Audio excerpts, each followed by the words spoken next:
మాట పలుకు తెలియనిది మాటున ఉండే మూగమది కమ్మని తలపుల కావ్యమయే కవితలు రాసే మౌనమది రాగల రోజుల ఊహలకి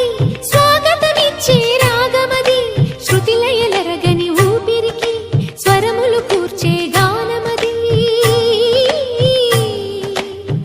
ఋతువుల రంగులు మార్చేది కల్పన కలిగిన మది భావం బ్రతుకును పాటగా మలిచేది